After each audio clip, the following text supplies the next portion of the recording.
Okay, let's unpack this. Today, we're embarking on a deep dive into the world of arthroscopy. Mm. If you've ever wondered what happens inside a joint when things go wrong, or how surgeons can now, well, peek and even fix things through tiny openings, this is for you. Absolutely. We have a stack of sources here, articles, research papers, clinical notes that map the incredible journey of this technique. Quite a collection. Our mission is to navigate this material together, pulling out the crucial nuggets of knowledge, understanding the history, the key procedures, and what's important for you to know about how we look inside joints. And what's truly fascinating, I think, is how this ability to visualize inside the body has evolved. The sources trace the concept back even before joint surgery became, well, sophisticated. People like Hans Christian Jacobius were using early endoscopes for looking into the chest and abdomen way back in the early 20th century, 1912, I think it was. Right, so not joints specifically, but the idea was there. Exactly. It wasn't specifically for joints, but the basic idea of seeing inside a closed space was definitely taking shape. So applying that concept to joints, that's where arthroscopy really begins, I suppose. Who were the pioneers focusing specifically on this? Well, the sources point to a few key figures in those early days. Mm-hmm. Severin Nordentoft in Denmark is mentioned as potentially the very first to look inside a joint with a scope. Really? The very first? Potentially, yes. And in Germany, Eugen Bircher, a knee surgeon, was one of the earliest to really utilize diagnostic arthroscopy. He used it as a tool, to understand what was actually happening inside the knee joint. But it sounds like the technology needed to catch up a bit. The early scopes weren't quite right for the precise work needed in joints, were they? Precisely. They were quite basic. The field started gaining more structure when Ernst Wawel published the first dedicated book on arthroscopy in 1939. That helped formalize the knowledge. But the real leap in visualization came later, in the 1950s and 60s. Harold Hopkins, an optical physicist, developed revolutionary systems, the cold light and the rod lens systems. Cold light. Yeah. What was the issue before that? Heat. Exactly. Before this, imaging was poor, and using older scopes risked thermal burns inside the joint, believe it or not. Well, Hopkins' work dramatically improved clarity and safety, making it possible to see things with, well, unprecedented detail. that advancement in optics sounds like a complete game changer, and the sources credit one individual as the father of modern arthroscopy. Yes, Masaaki Watanabe in Japan. Building on the improved optics, Watanabe was absolutely instrumental in moving arthroscopy from purely diagnostic to truly surgical. Oh, so? He perfected the concept of triangulation. Think of it like this. You have your viewing scope in one spot, and your surgical instruments entering through one or maybe two other distinct points. Right. You have to navigate these 3 points, the scope and the tools to work together inside a confined space while watching on a screen. It's a specific spatial skill, really. Takes some practice, I imagine. Definitely. Watanabe developed specific arthroscopes, his NEM21 and 22 models, tailored for joints. And most significantly, in 1962, he performed the world's first arthroscopic meniscectomy. So surgically removing a torn part of the meniscus using the scope. That's right. That was a monumental step. It demonstrated that complex surgery was actually possible, minimally invasively. Wow, performing a surgical removal through small portals back in 1962, that's remarkable. And it makes sense then that the knee became the primary location for refining these techniques. Absolutely. Yeah. The knee is a relatively large, accessible joint compared to, say, the wrist or elbow. It made it an ideal proving ground for these early techniques. And it gets injured a lot. It's also a joint frequently subject to injuries, particularly in active individuals, yes. The sources dedicate significant attention to the two most common injuries addressed arthroscopically in the knee, ACL tears and meniscus tears. Let's dive into the ACL, the anterior cruciate ligament. It's one of the most feared injuries in sports, isn't it? What's its fundamental job, according to the sources? Well, the ACL is the primary ligament preventing the tibia, your shin bone, from sliding too far forward relative to the femur, your thigh bone. It's particularly crucial at lower degrees of knee flexion.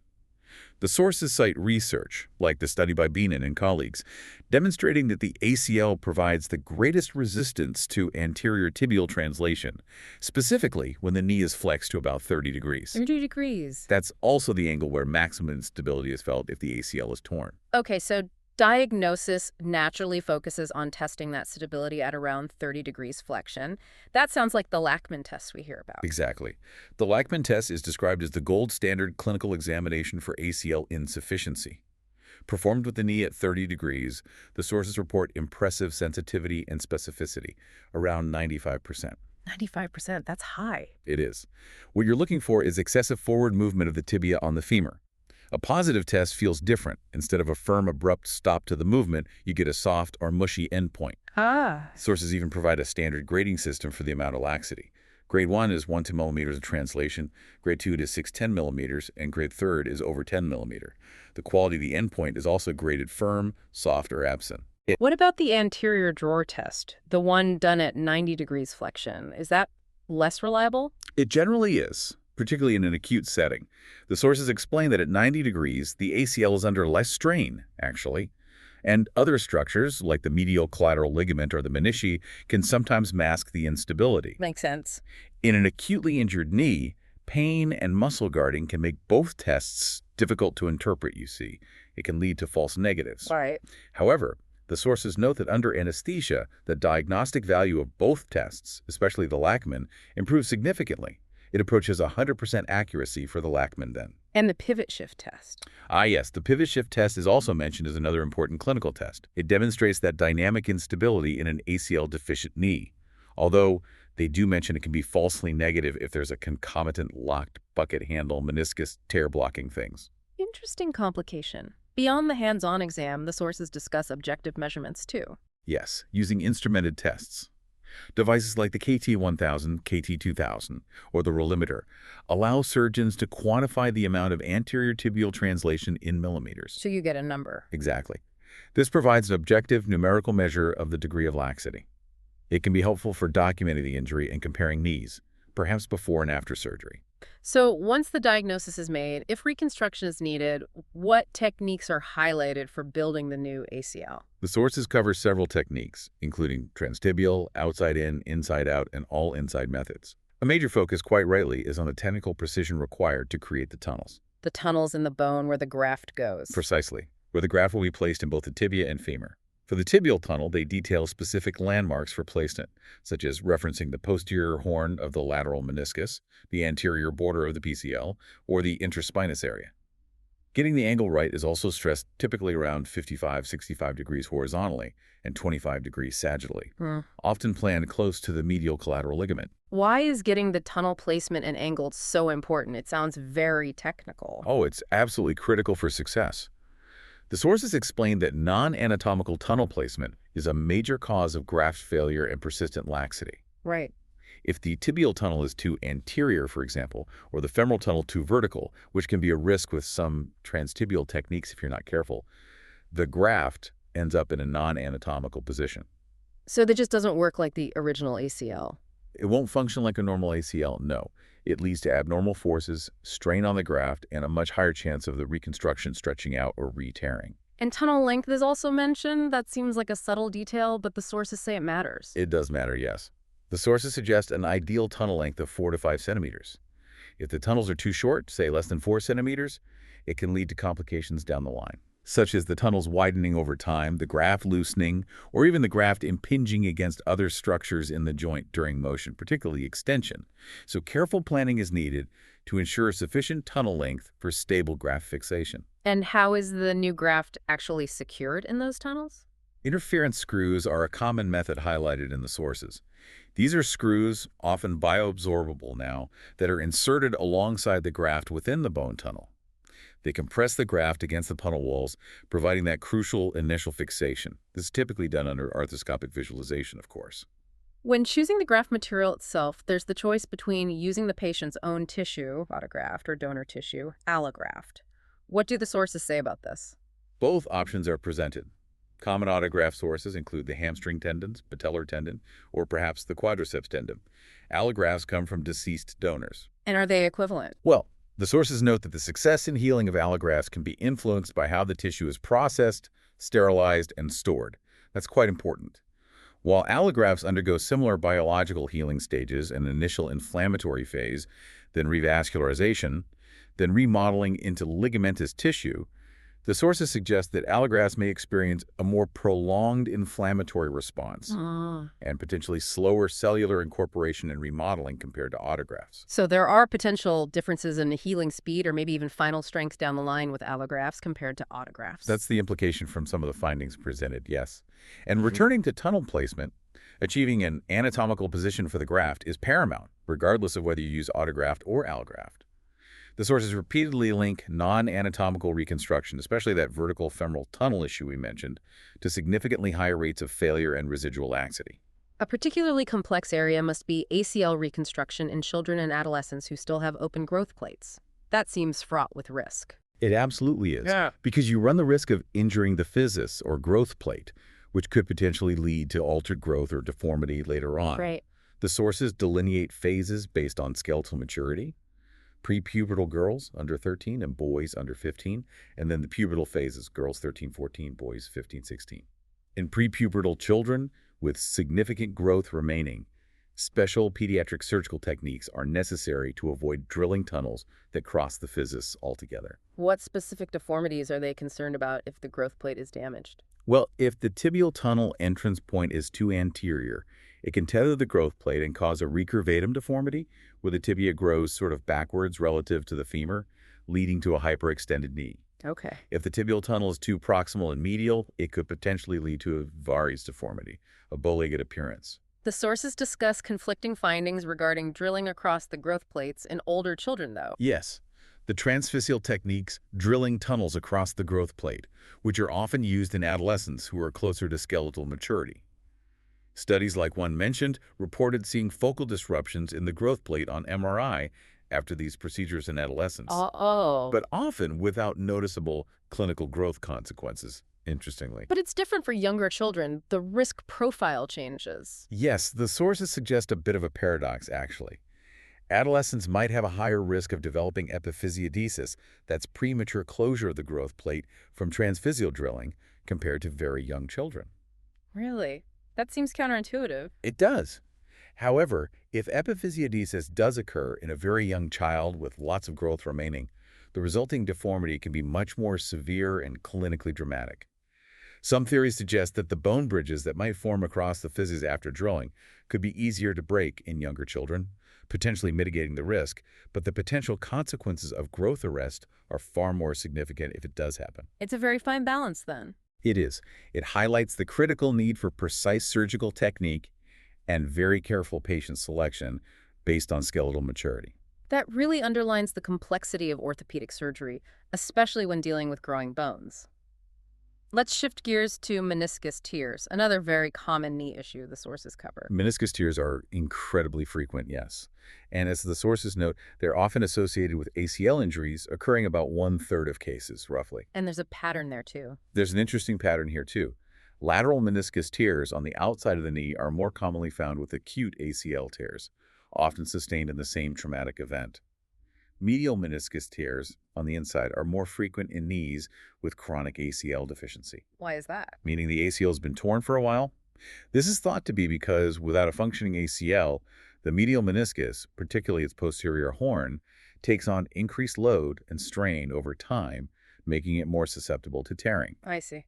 How do clinicians detect these tears? What physical exam tests are described? The sources list several classic tests. The Apley test involves pressing down on the heel and rotating the lower leg with the knee bent at 90 degrees pain can suggest a meniscus tear. Okay. The Thessaly test is a weight-bearing test performed at 5 degrees and 20 degrees of knee flexion, while the patient twists their body pain or a catching sensation can be indicative. Right. Then there's Steinman the Thirst, which involves rotating the tibia with the knee at different flexion angles, noting if pain moves. Steinman II describes the location of pain moving from posterior to anterior with increasing knee extension. And the Brigard test involves palpating along the joint line while applying rotation and extension. And imaging is crucial here, too, I assume. MRI. Absolutely. MRI is standard for confirming diagnosis and assessing the tear pattern.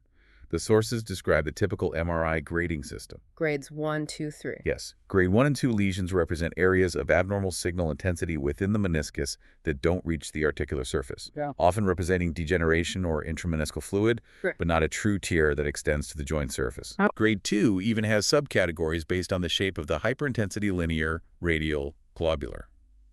Grade 3 is the definitive tear, where the abnormal signal clearly extends to at least one articular surface, indicating a disruption of the meniscal tissue itself. They also mention anatomical variations that can be mistaken for tears on the MRI? Yes, things like a discoid meniscus, which is abnormally shaped and can sometimes appear like a tear on imaging.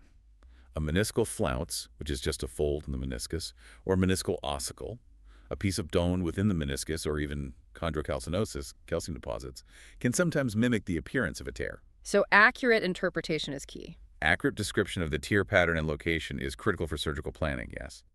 And the sources mention classification systems like the ISOCOS classification for standardizing this description and improving reliability between surgeons. Now, the big treatment question for meniscus tears is often whether to repair it or remove the damaged part of meniscectomy. What does the evidence and the sources suggest? This is a central theme, really. Meniscus preservation is highly favored whenever possible. The sources strongly highlight the negative long-term consequences of meniscectomy, even partial meniscectomy, compared to repair. What are those consequences? They list factors associated with a poor prognosis after meniscectomy. These include lateral meniscus injury, which tends to lead to worse outcomes and faster cartilage wear the amount of tissue removed. More removal, worse outcome. Exactly. More removal equals higher risk. Also, the status of the articular cartilage at the time of surgery, existing cartilage damage, worsens the prognosis and the presence of a combined ACL injury. So removing the meniscus, even just a part, has real long-term implications for the joint health. Precisely. The meniscus acts as a vital shock absorber and load distributor. Right. Remove a significant portion, and you increase the stress on the articular cartilage, accelerating degenerative changes and the risk of secondary osteoarthritis down the line. The sources cite studies demonstrating that meniscal repair, even if healing isn't perfect, provides significant long-term protection against developing osteoarthritis compared to meniscectomy. This long-term benefit is a very strong argument for attempting repair when feasible. What repair techniques are described? How is it done? Various arthroscopic techniques exist. There are all-inside devices where sutures are placed using implants entirely within the joint. There are inside-out techniques using needles and sutures passed from inside the joint to the outside, and outside-in techniques passing sutures from outside the joint inwards. So different tools for different situations. Often a combination of these is used depending on the tear location and configuration, yes. The sources also discuss augmentation methods to potentially boost healing rates. Augmentation, like adding something. Yes, particularly in tears that might otherwise struggle to heal. Perhaps certain degenerative horizontal cleavage tears or root tears near the bone attachment. These augmentations can include rasping the tear edges to stimulate a healing response, trephination creating small holes in the bone nearby to encourage bleeding and supply healing factors, or introducing a fibrin clot derived from the patient's blood into the tear site. But meniscectomy is still sometimes the right choice. It's not always repairable. No, it's not always possible or indicated to repair a tear. The sources outline situations where meniscectomy is still appropriate. For instance, tears located entirely in the avascular zone of the meniscus, where the blood supply is poor and healing potential is low. Makes sense. Also, complex tear patterns that just can't be effectively stabilized with sutures, tissue that is severely damaged and irreparable, or perhaps in older, more sedentary patients with low demand who don't have functional instability. So it depends on the tear and the patient. It does. They are careful to note that stable asymptomatic meniscus tears found incidentally during, say, an ACL reconstruction should generally not be removed. The decision is nuanced. It depends on the tear characteristics, the patient's age, activity level, and the presence of other injuries. It's clearly a balance between preserving the joint and managing symptoms effectively. What about the practicalities and potential pitfalls of knee arthroscopy itself, portals and things? Yes, the sources illustrate the typical portal placement, those small incisions used for the scope and instruments. Common anterior portals include the inferolateral, central, and inferior-medial, often just below the kneecap. Suprapatellar or parapatellar portals are used for visualizing the upper part of the joint or certain procedures. And they mention a trick for tight spaces. They do offer a technical tip for surgeons encountering a tight medial compartment, making it hard to access tears there. Performing a needle pie crusting of the deep fibers of the medial collateral ligament. Pie crusting. It involves making a few small pokes with a needle. This can gain maybe 2-3 millimeters of valuable space without causing significant injury to the ligament itself. Quite neat. And potential complications. While minimally invasive, it's still surgery, right? That's a crucial point. The sources list potential complications, though fortunately many are rare. Nerve injuries occur in a small percentage of cases, maybe around 0.4–0.6%. Which nerves? The most common is irritation or neuroma formation of the infrapatellar branch of the medial saphenous nerve. That can cause numbness or pain below the kneecap, typically after medial procedures. More serious, though thankfully very rare, are injuries to the popliteal or common fibular nerves, which can lead to significant weakness or even foot drop. That sounds serious. What else? Other risks include accidental ligament injury from excessive stress applied during the procedure, unintentionally cutting the ACL while working on something else, damage to the articular cartilage or menisci during instrument insertion, thermal burns from electrocautery, infection. Infection is always a risk. Always. And in very rare cases, severe postoperative issues like rapid chondrolysis, that's widespread cartilage destruction, or secondary osteonecrosis, bone death. That list really puts into perspective that even small incisions carry real risks. The sources also touch on pain management, mentioning regional blocks. Yes, the principle of using regional anesthesia to provide effective postoperative pain control is important across many arthroscopic procedures. They use the example of shoulder arthroscopy, comparing different nerve blocks. What do they find for the shoulder? The sources note that for shoulder, an interscaling block might provide excellent pain relief in the immediate 8 hours after surgery, but can have a rebound effect later and potential side effects like nausea. A suprascapular nerve block might have a different timing of efficacy and perhaps fewer systemic side effects. So different blocks for different needs. While the sources don't detail specific knee blocks like femoral, adductor canal, or sciatic blocks, the discussion implies that careful selection of the appropriate regional block for knee arthroscopy is also key for patient comfort, reducing opioid use and potentially allowing for faster discharge. So the knee is the foundation, but arthroscopy has expanded significantly to other joints. Let's move up to the shoulder now. A much more mobile and inherently less stable joint, isn't it? It is. The shoulder presents its own unique set of challenges and common pathologies. One of the major areas discussed is shoulder instability. This can manifest in different directions: anterior forward, posterior backward, inferior downward, or a combination known as multidirectional instability, or MDI. What exactly is MDI? It sounds complex. MDI is defined as symptomatic instability in 2 or more directions. It can occur in individuals with or without underlying generalized joint hyperlaxity, being naturally double-jointed, if you like. Okay. The sources note that generalized laxity is quite prevalent in patients presenting with MDI and shoulder laxity, ranging from 40–70%.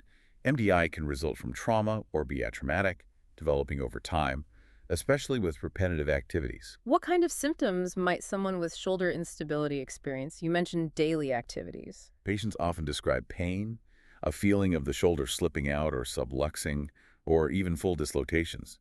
These sensations can occur during activities of daily living, not just during trauma. With inferior instability, they might feel numbness or tingling when carrying heavy objects due to traction on the nerves of the brachial plexus. And in athletes. In overhead athletes, repetitive microtrauma from activities like throwing, swimming, or gymnastics can contribute to developing instability and lead to specific labral injuries like SLAP tears. How is shoulder instability assessed clinically? What tests do they use? Clinical evaluation involves assessing range of motion, checking for signs of generalized laxity, and performing specific tests. For anterior instability, the sources mention checking for excessive external rotation more than 85 degrees can suggest a lax anterior capsule. The anterior drawer test is also used, where the examiner stabilizes the scapula and applies an anterior force to the humeral head with the arm in a specific position. The amount of translation is graded 0, 1 plus edge, 2 plus relative to the glenoid rim. But there's something else crucial for planning surgery. Yes. A critical point the sources hammer home, especially for anterior instability, is the absolute necessity of assessing bone loss. Well, why is bone loss in the shoulder so important? What difference does it make? Because it dramatically impacts the success of surgery. When the shoulder dislocates repeatedly, it can chip away at the front rim of the glenoid socket, the glenoid bone loss, and cause a compression fracture on the back of the humeral head, known as a Hill-Sachs lesion, as it impacts the glenoid rim. If there's too much bone missing, particularly from the glenoid, a standard soft tissue repair like a Bankart procedure, which just reattaches the torn labrum, is very likely to fail. It won't hold. Think of trying to fix a tarp to a pole when half the base of the pole is gone. The tarp won't hold firmly. It's the same principle. How is this bone loss measured then? Plain x-rays aren't enough. The sources are clear. CT scan is superior to plain radiographs for evaluating glenoid bone loss. Special and face oblique views allow for a precise assessment of the size, location, and type of bone defect, differentiating between a fracture and chronic erosion. And there's a critical amount. The sources highlight the concept of a critical limit of glenoid bone loss, commonly cited as greater than 20% of the inferior glenoid area, or roughly 25% of the width. Above this limit, the risk of recurrent instability after isolated arthroscopic soft tissue repair is significantly high. They mention methods for quantifying this loss on CT, like the ratio method or the circle method. But MRI is still useful. Oh yes, MRI remains valuable for assessing the labral ligamentous structures, the labrum and ligaments themselves. So if bone loss is identified, the surgical approach has to change. What are the options presented? For anterior instability without significant bone loss, arthroscopic Bankart repair is the standard. This involves reattaching the torn anterior labrum back to the glenoid rim using anchors and sutures. What does that involve technically? The sources detail technical points like clearing tissue from the glenoid, anchor placement, for example, at the 5 o'clock position in a right shoulder, angled around 45 degrees, maybe 2-3 millimeters inside the rim, and suture passing techniques. They note potential complications like synovial fistula or possible injury to the suprascapular nerve or posterior knot pain. Have outcomes improved over time? Yes, the sources discuss how, with improvements in arthroscopic techniques and instrumentation over time, the recurrence rates after arthroscopic Bankart repair have decreased significantly. Recent studies show outcomes becoming comparable and, in some aspects, even superior to open repair techniques. Plus the benefits of minimally invasive surgery. Exactly. Added benefits like reduced surgical time, less blood loss, shorter hospital stays, and faster return to work. But when that critical bone loss threshold is crossed, you need a different approach. That's where the Letarjet procedure comes in. Precisely. The Letarjet procedure is indicated for anterior instability with significant glenoid bone loss or perhaps failure of previous soft tissue repairs. The concept is ingenious, really. It involves transferring a piece of bone, the coracoid process, a bony projection from the scapula with the attached conjoint tendon. Which muscles are those? That includes parts of the biceps and coracobrachialis muscles. This whole unit is moved to the front of the glenoid rim. It sounds like a major reconstruction. What are the key steps mentioned? The sources describe key technical steps, often performed in the beach chair position after initial diagnostic arthroscopy. These include detaching the coracoacromial ligament and pectoralis minor from the coracoid, preparing the coracoid for transfer by drilling holes, performing the osteotomy to cut the coracoid piece. Carefully, I imagine. Very carefully splitting the subscapularis muscle, preparing the recipient site on the anterior glenoid face, passing the coracoid graft through the subscapularis split, and securing it to the glenoid rim with screws. That creates a sling effect. Yes, a key functional benefit highlighted is the sling effect created by the conjoint tendon and the subscapularis muscle wrapping around the transferred coracoid. This provides a dynamic buttress against anterior dislocation. It addresses both the bone loss and provides a soft tissue reinforcement. It's fascinating how they use bone transfer to recreate stability. Beyond instability, what other shoulder issues do the sources cover? Impingement. Impingement is another common one, yes. And the sources specifically discuss internal impingement, frequently seen in overhead athletes. They explain the complex mechanism. Go on. As muscles fatigue during repetitive overhead activity, throwing mechanics can change, leading to excessive humeral hyperextension. Combined with micro-instability of the front of the shoulder capsule and tightness in the back of the capsule, a common issue in athletes called GIRD, or glenohumeral internal rotation deficit. GRD, right. This can cause the humeral head to shift abnormally. During throwing, this can lead to the rotator cuff tendons and the labral biceps insertion impacting against the posterior superior glenoid rim. This creates a peel-back mechanism on the labrum and can result in type 2 SLEP lesions. So it's not just a simple pinching, but a dynamic issue related to fatigue, mechanics, and capsular balance. Precisely. It's much more complex than simple external impingement. The sources recommend conservative treatment like stretching exercises, especially for GIRD, and physiotherapy for mild cases. Surgery is reserved for specific lesions that don't respond to conservative care. Calcific tendonitis is also mentioned, those painful calcium deposits in the rotator cuff tendons. What about those? Arthroscopic removal is an option when conservative treatments like injections or physical therapy fail. The sources mention ongoing debates about whether to repair the rotator cuff if there's an associated tear found at the same time, or perform a acromioplasty simultaneously. And recovery. They highlight findings suggesting that recovery of pain and function after surgical removal can be prolonged, sometimes taking up to 12 months. Importantly, studies show a correlation between residual calcific deposits left behind after surgery and inferior long-term clinical outcomes. So getting it all out is important. It suggests that removing as much of the deposit as possible without causing excessive damage to the tendon itself is beneficial. What about larger rotator cuff tears, especially massive ones? Massive rotator cuff tears, or MRCTs, are discussed. They're often defined by involving two or more rotator cuff tendons or being larger than 5 centimeters in size. The goal of surgery for MRCTs is often to achieve a functional repair, Functional, meaning not necessarily perfect. meaning getting the tendons reattached to the bone in a way that restores some level of strength and allows the humeral head to center properly in the socket, even if full anatomical coverage isn't possible. How do they achieve that in very retracted tears where the tendon has pulled back a long way? The sources introduce sophisticated surgical techniques used for these retracted tears to reduce tension and facilitate repair. Margin convergence involves stitching the edges of the torn tendons together side to side. It's like closing a gap. Exactly. It effectively reduces the overall size of the defect and brings the remaining margin closer to the bone footprint, making reattachment easier. An interval slide involves releasing certain tissues to allow the retracted tendon to move further toward its insertion point. And this helps function. The sources emphasize that using these techniques to reduce tension and achieve side-to-side closure can create a crucial centering effect on the humeral head during motion. This improves joint mechanics and reduces strain on the repair, even if the entire footprint isn't covered. There's also discussion about using biological materials to potentially enhance rotator cuff repair healing. That sounds cutting edge. It is an area of significant interest in research, yes. And the sources touch on different approaches. They compare platelet-rich plasma, PRP, and extracellular matrix, ECM augmentations. PRP first platelets from blood. Yes. PRP involves concentrating platelets from the patient's own blood, which contain growth factors, and applying them to the repair site. While one specific study mentioned a higher infection rate with a particular PRP preparation, other studies haven't reported significant complications, and some show potential benefits in healing.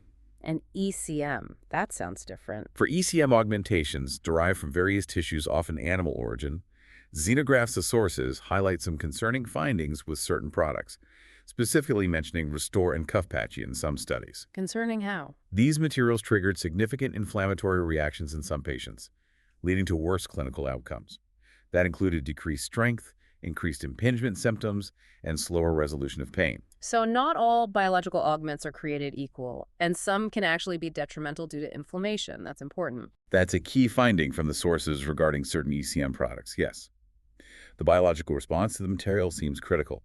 They also briefly mention the potential of autologous stem cells, using the patient's own stem cells, as another biological approach, showing promising results in one-sided study. It suggests the field of biologics for augmenting repair is still very much evolving, with different materials showing quite varied outcomes. We've covered the knee and shoulder in depth. Let's expand our view to other joints where arthroscopy is used, as the sources show its application across the body now. Absolutely. Arthroscopy is certainly not just limited to the knee and shoulder. It's routinely used in the elbow, hip, wrist, and ankle. Each presents unique anatomical challenges and specific pathologies amenable to this technique. Let's start with the elbow. What's the major concern or challenge doing arthroscopy in the elbow? It seems quite constrained. The sources highlight one critical factor above all else: the extremely close proximity of vital nerves to the joint capsule. Nerves. Which ones?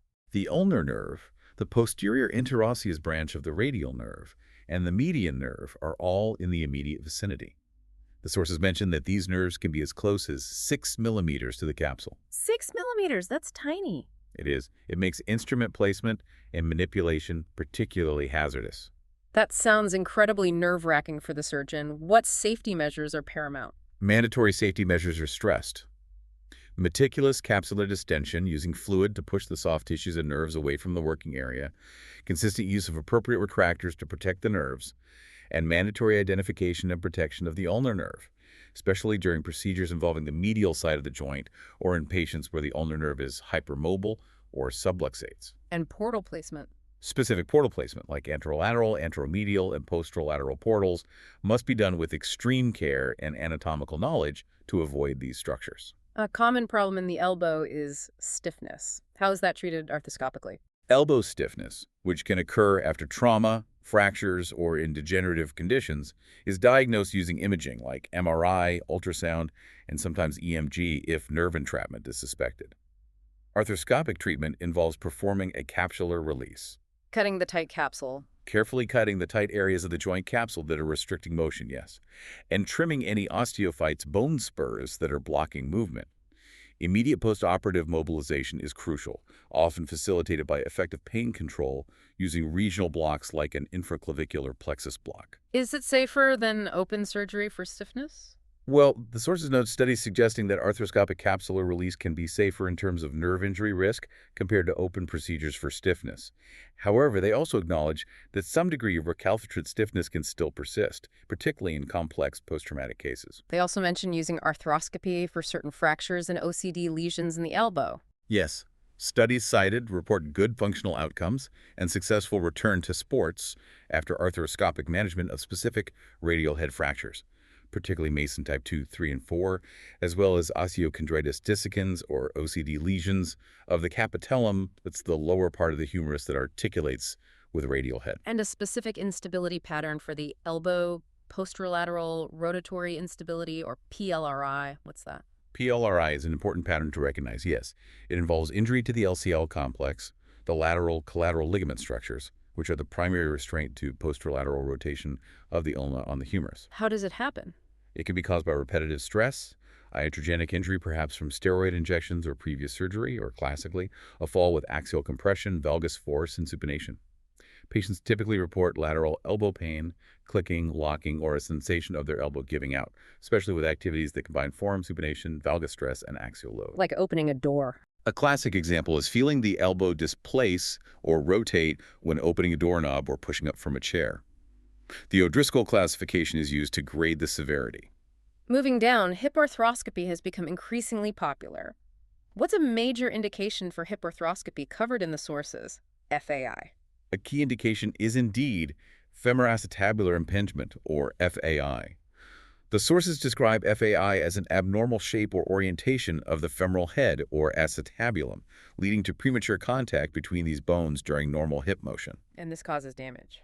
This abnormal contact causes damage to the articular cartilage and tears of the labrum, the ring of cartilage around the acetabulum. They describe two main types of FAI, don't they? CAM and pincer? That's right. The SAM type, where the femoral head isn't perfectly round, creating a bump that impinges on the acetabulum, particularly with flexion and internal rotation. And the pincer type, where the acetabular rim is overgrown or angled excessively, causing overcoverage of the femoral head and pinching the labrum, often anteriorly.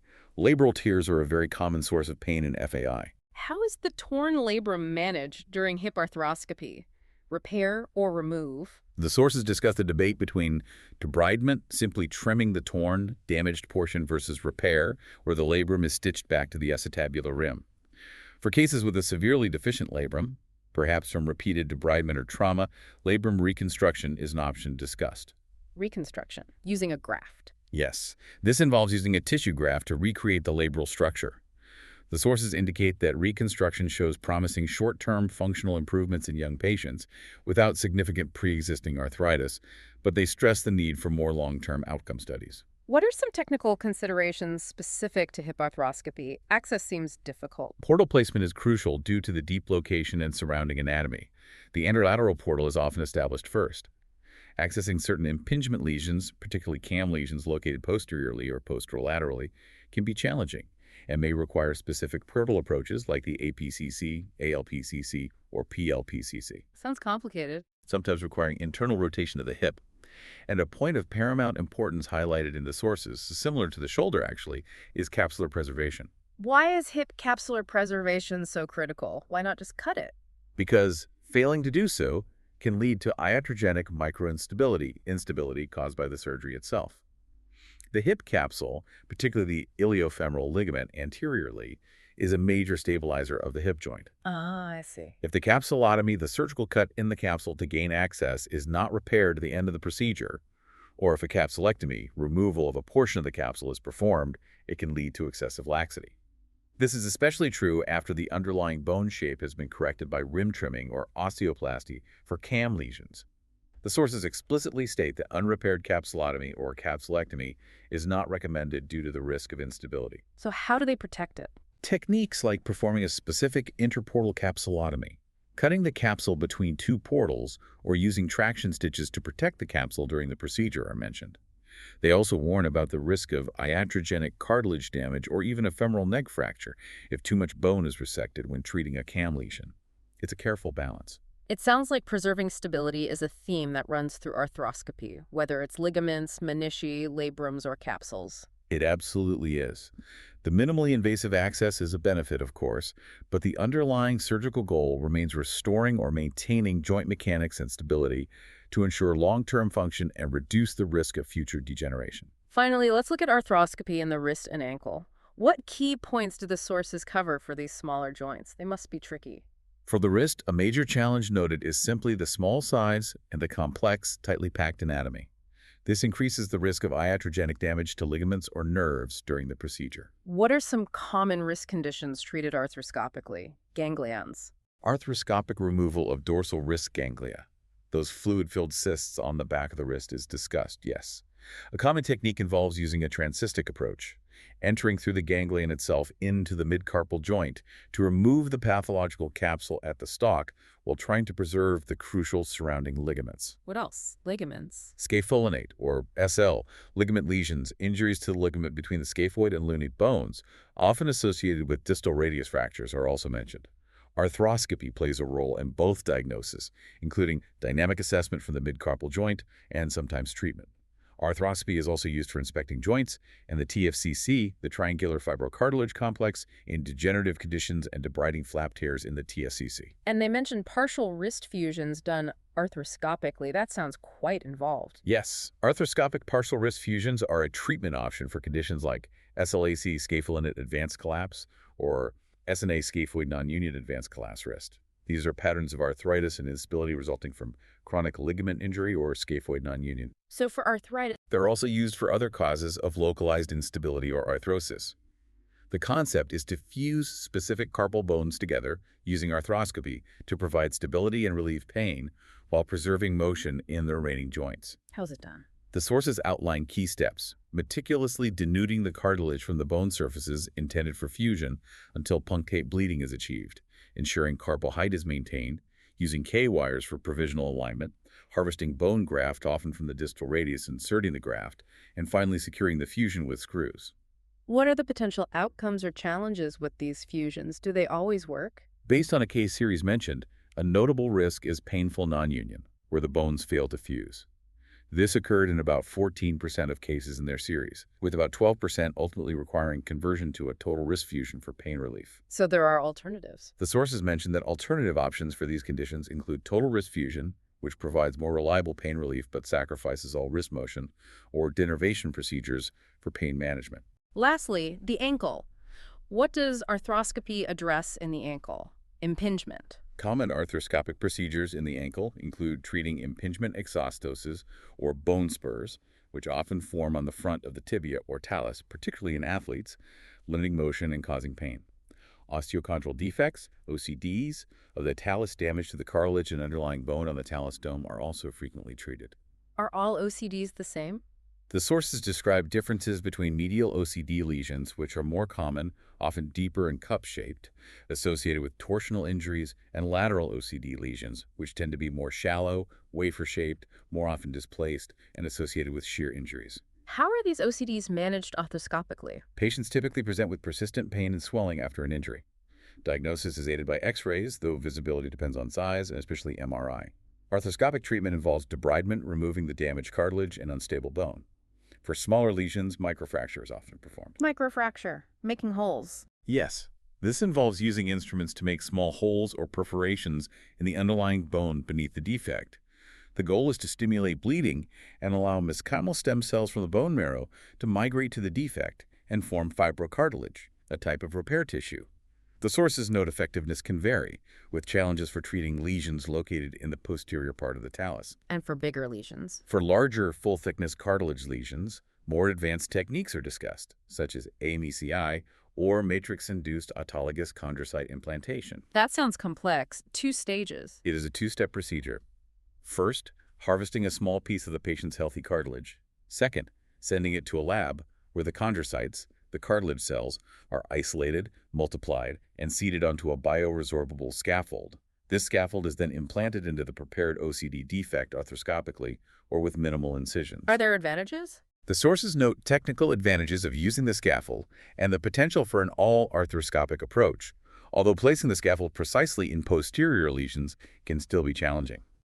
The post-operative rehabilitation for MACI is critical and involves prolonged periods of non-weight bearing, often with continuous passive motion, CPM, and bracing, followed by gradual progression of weight bearing.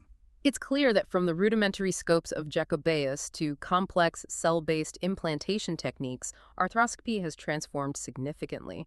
We've seen how it allows diagnosis, simple debridement, complex reconstruction, and even biological augmentation across numerous joints. It's a field that continues to evolve rapidly, constantly pushing the boundaries of minimally invasive surgery. Okay, let's bring together the key takeaways from this deep dive into arthroscopy based on our sources. First, we traced the historical path, didn't we? Understanding how technological leaps in optics and surgical technique transformed it from simple visualization to complex surgical intervention. Absolutely. Second, the sources underscore that successful outcomes are fundamentally dependent on accurate diagnosis. That means integrating clinical examination, those specific physical tests unique to each joint, and advanced imaging like MRI and CT scans to truly understand the underlying pathology before planning any intervention. You can't fix what you don't understand. Third, we saw a strong emphasis on joint and tissue preservation whenever biologically feasible, repairing meniscal and labral tears, maintaining capsular integrity balanced with the necessity of robust reconstruction techniques when damage is too severe, like for ACL tears, significant bone loss in the shoulder, or severe wrist arthritis. Fourth, outcomes and potential complications are highly joint-specific. The unique anatomy and surrounding structures, like the critical nerve proximity in the elbow we discussed, dictate the specific challenges and risks associated with arthroscopy in different areas of the body. It's not one size fits all. Finally, the sources highlight the ongoing quest for improving results, including the exploration of biological augments, though the research shows this area is still developing, and as we saw, the specific material matters significantly. Not all are beneficial. Spot on. These insights from the source material provide a comprehensive picture of arthroscopy today, showcasing its power, its limitations, and the detailed considerations that go into using this technique effectively. Absolutely. Getting into the specifics from the sources really illuminates the complexity and precision required in modern joint surgery. If you found this deep dive valuable, we'd really appreciate it if you could take a moment to rate and share the show. It helps more people discover these deep dives. And perhaps as we consider the future, given the constant evolution in surgical techniques we've talked about, the ongoing debates around treatment philosophies like repair versus removal, the varying success of biological augmentations, and the increasing ability to precisely measure and address complex issues like bone loss. How might patient selection, the refinement of surgical training, and technological advancements continue to shape the practice of arthroscopic surgery in the years ahead? And what role will factors unique to each patient, their age, activity level, and personal goals play in navigating these increasingly complex treatment landscapes? A lot to consider. Indeed. Thanks for joining us for this deep dive.